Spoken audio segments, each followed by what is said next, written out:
inside. Good afternoon, everyone. Welcome. I'm Mike Arning with True Speed Communication on behalf of everyone at GoDaddy, Stewart-Haas Racing, Tony Stewart, and Danica Patrick want to say thank you for attending today's press conference. We'll go ahead and go over a couple housekeeping items first. Obviously, we'll let our folks speak. We'll then have a car unveiling. We'll stop briefly so that our video photogs and still photographers can get plenty of shots of that. And then we'll bring Danica and Tony back down for a Q&A session. And then afterward, when that's all wrapped up, we'll go ahead and make them available for one-on-ones. During that period, that will also serve as Tony Stewart's media availability for this weekend.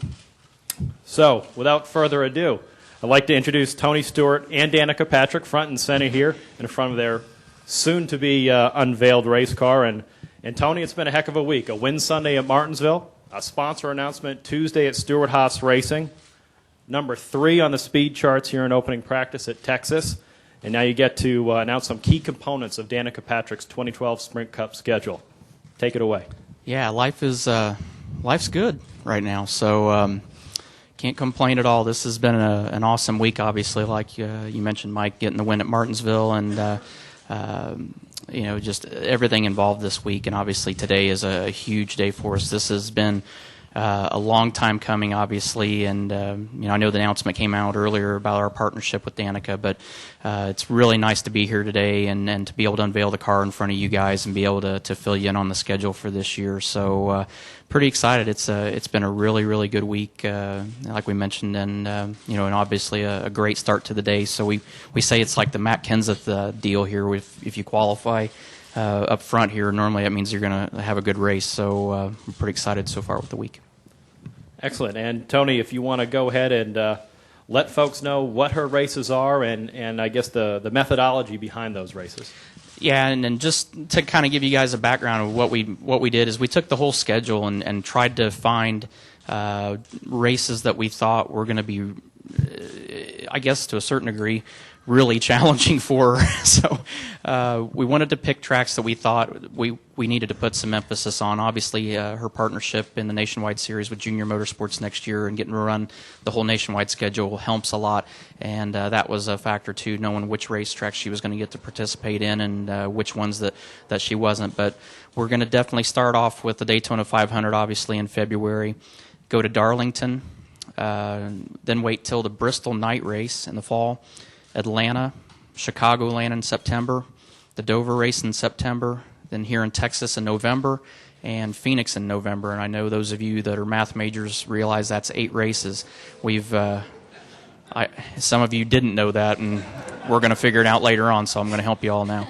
But we're keeping 2 dates open right now just to make sure that we'll see how the start of the season goes and make sure that we can kind of call an audible, so to speak, that if we see a place or that Danica feels like there's a track that she felt like she struggled at, that we have that flexibility to plug those 2 dates in. So we will run 10 full races with her, but we're going to set these first 8 races in stone, and then we'll have a little flexibility to run the other 2. All right, and Danica, a 10-race schedule, 8 of which are known on a pretty wide array of tracks. Your thoughts going into this? Oh, boy. Darlington will be a handful. I actually enjoyed Bristol, but I'm betting that once I get out there with you guys, it's going to be a whole nother level. And, I know Atlanta's pretty challenging and has some unique characteristics. Is this correct? Yes. Definitely. Dover was a handful last year. So anyway, but we'll be at Chicago and Texas, which are places I feel a little bit more comfortable. But I know this is a fast track, a fast mile and a half, so it's good to get that experience. And I'm excited. I mean, there's a lot I'm worried for, but on the other hand, as I've kind of felt with my nationwide races so far, is that, and in particular, of course, the more difficult tracks, is that expectation levels sometimes are not quite as high. So, you have the ability to make mistakes, and that's the plan, is that there's going to be mistakes and there's going to be learning curves, and, to get that out of the way before we try and do this full time and really try and put it together. So it's about making the most complete future possible with the limited schedule of experience. So thanks a lot, Tony. And Tony, if there's anyone who knows what Danica has in front of her, it's you. 4 USAC championships, an IZOD IndyCar Series championship, all before 2 Sprint Cup championships. And if there ever was a roadmap to successfully navigate from open wheel to stock cars, you've probably done it. Is that accurate? I would like to think so, but it's been a fun journey for me, and I think that's what's going to make this such a fun journey with Danica, is knowing that the things that she's going to be experiencing going from the Indy cars to the Cup cars, the same thing that I had to go through too. So it's a nice feeling for me knowing that when she talks about something, I'm going to understand it from firsthand experience. But I'm just worried about how far into this 10-race deal it's going to be before she absolutely hates me because of where I'm sending her. But like we mentioned, this is all in an effort to get ready for 2013, and if it was easy, it wouldn't be worth doing, obviously. So it's part of the learning curve. My job in the equation is to make sure that she wants to win at everything she does. She wants to beat me to the appearances and everything else. So the big thing is just keeping everything in mind that it's a learning year next year, and the experience that she's going to gain at these racetracks, it's hard to get that by doing anything else other than going there and learning by putting laps in. So it's an aggressive schedule and an ambitious one for somebody that hasn't been in a Cup car yet, but at the same time, to compete at this level, you're going to have to be good at these tracks, and that's why we selected them. As long as you'll be right there by my side, holding my hand, we'll get through this. As much as I can. It's going to be hard to hold your hand while you're dragging me down the road. So. And Danica, on that we worked note, pretty well at Daytona. So. On that note, when you began looking at NASCAR as a career choice, how helpful was Tony in letting you know what there was to expect out there? Well, we've known each other for a really long time. I remember seeing you at convention-like places, and I would always be with my dad usually, and be like, wow, that's Tony Stewart right there. And we have, Is that exactly how you said it? I don't normally blush, but I almost felt like I did. Yeah, because we'd be whispering, because you'd be right there. That's funny. So it'd be about like I'd that. see you at appearances, I'd go, that's Danica Patrick. Well, I know we've talked many times over the last, I don't know how long, 5 to 10 years that we've really known each other, and I think that the real benefit's going to come right now when I get to do this and drive for you and be able to ask a lot of questions and get answers and get help. I mean, that's what I need. I felt like in this whole process, I'm like, come on, what do you got to tell me? I'm ready for any advice I can possibly get, and I'll try and do the best job possible to do it. But yeah, I mean, we've definitely known each other a long time, but this is going to be the most important time. All right. Well, it wouldn't be a press conference without a car unveiling, so we'll allow our folks to come on up here and take the wraps off the GoDaddy.com Chevrolet Impala, and we'll let everyone kind of get situated, and we'll also leave plenty of time for our still photogs and our video photogs to get plenty of B-roll.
Folks, are there any other shots that you need before we start our Q&A? Are we good? Good. We're good? Great. Thanks very much. Let's get straight back there.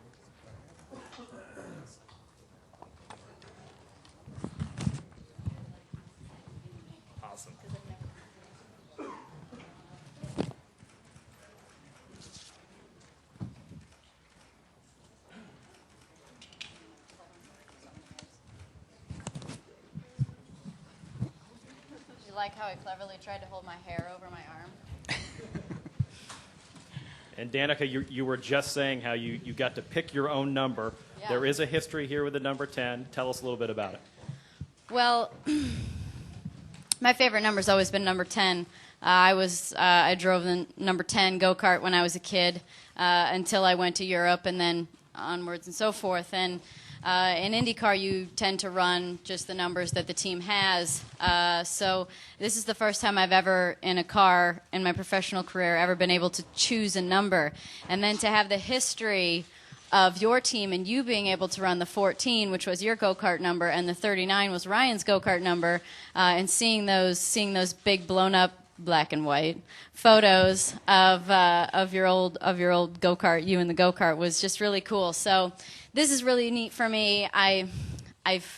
It's just the first time that I've ever been able to put a number on my car that I chose and I like and has emotion to it. Other than that, it's been emotion that I've created, like, lucky number 7 or something. So it's very cool for me. I'm really excited. I'm excited to see my big go-kart picture hanging up in the race shop.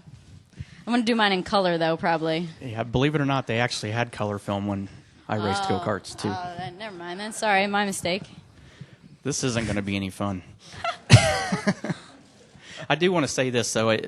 Working with everybody at GoDaddy.com so far and Stewart-Haas Racing, this was a long, long road to get this package put together. And I'm very appreciative to everybody at GoDaddy and all of our people at Stewart-Haas Racing that have done an awesome job to put this program together. And this is, like we just said, we're going to have a lot of fun with this. So we are. And you said it's been a long time coming. We've been talking for a long time, and between you and Eddie and Brett and GoDaddy being supportive of me has been, like I said earlier today, having someone to back you on what you want to do. I'm really fortunate. There's not very many people in my position that just get to choose where they want to go. And to be honest, I didn't talk to anybody else. This was what we wanted to do. So it was very cool. All right, GoDaddy, of course, the world's largest hosting provider and domain name registrar, and a couple other anecdotes on the number 10.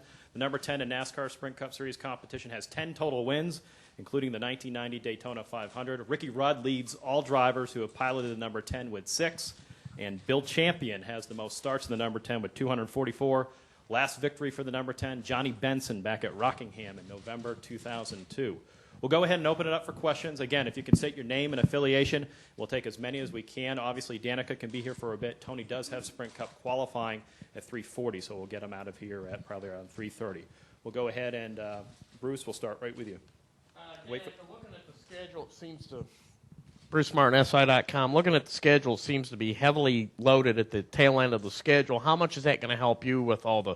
By then, you will have run every week in Nationwide. How much will that help you to have your Cup career kind of, most of the races are going to be at the back half of the schedule. Well, now that you mention that, actually, it makes me think about the fact that we'll have time to even go testing and do some things like that, which we haven't done yet. So I think it's good. I think that any time you're trying to lead into the next year with something, you're trying to do the most you can at the end of the year, as close to the next season as possible, and that being our goal to run the next year.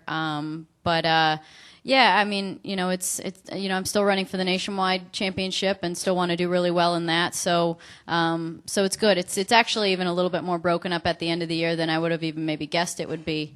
But I think it's a nice schedule, and I think it's going to add plenty of variety. Mark Garrow, PRN, over here in the corner. You start off with the Daytona 500 for a non-top 35 car. It's maybe the hardest race to qualify for the whole season. Can you talk about that, or do you have a plan afoot to get some points and grab a guaranteed spot? At this point in time, if we need to qualify, we'll qualify. That's that. I mean, I have a lot of faith in the team, and that's why I chose them. And they worked hard to make that happen as well. It's not just a one-way street. But it's that was part of the reasoning. Is they're a really good team. Obviously, I mean, Tony's running for the championship these last 3 races. So, I mean, I don't have any doubt that the car will be fast enough. And so, if we need to qualify, we will. And if that doesn't happen, then we'll use the duels, right? No, yeah. I'm learning. There's something else before, and I didn't want to mix them up with the other races. Dave. Yeah, Tony, Dave Rodman, NASCAR.com. If the crew chief selection is not done yet, where's that process at, and what role will Danica play as far as selecting that person, please? We're in that process right now, actually. It's like we've talked about it. The higher up in the organization you get, the fewer people there are, and it's trying to find the right fit. And, I guess as a driver, I know, and I've been lucky enough to just have 2 crew chiefs over my Cup career, but it's very much a marriage, and it's finding the right personalities to work together. And so, we have half of that equation, and it's just we are trying to find the right crew chief that's going to be the right fit for right now, and work with Ryan and myself and our crew chiefs. So, I would love to say that I had all that done already, but it's still a work in progress. But that process has started. Okay.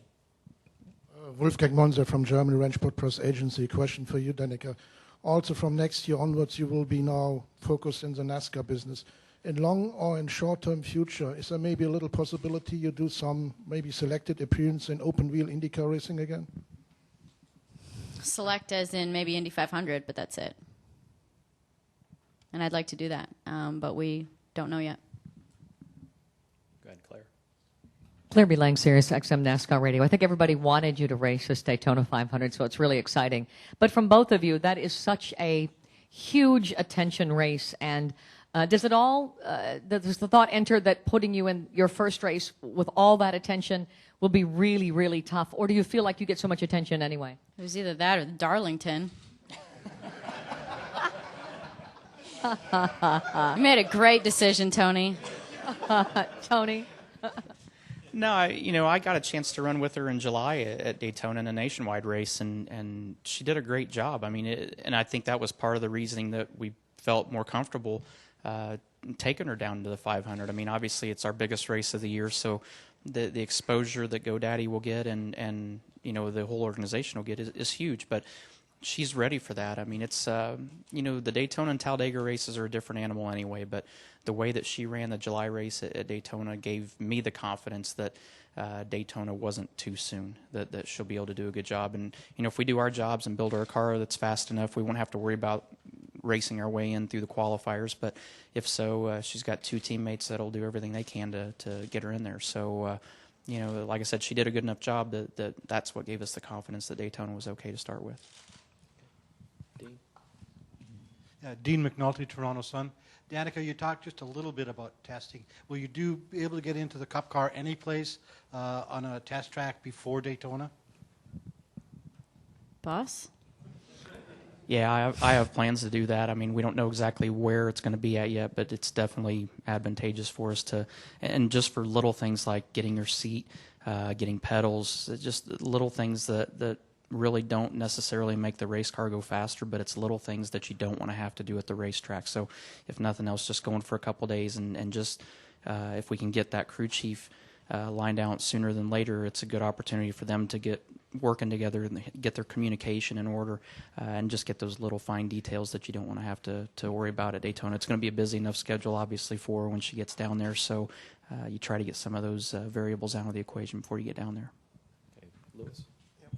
Lewis, Frank Reuters. Danica, you've run 500 miles before, but next year you got at least 3 opportunities to run 800 miles and in different cars. So how do you approach that, something new, being in 2 different cars in one weekend? Some of these races are 800 miles? Well, you got nationwide and...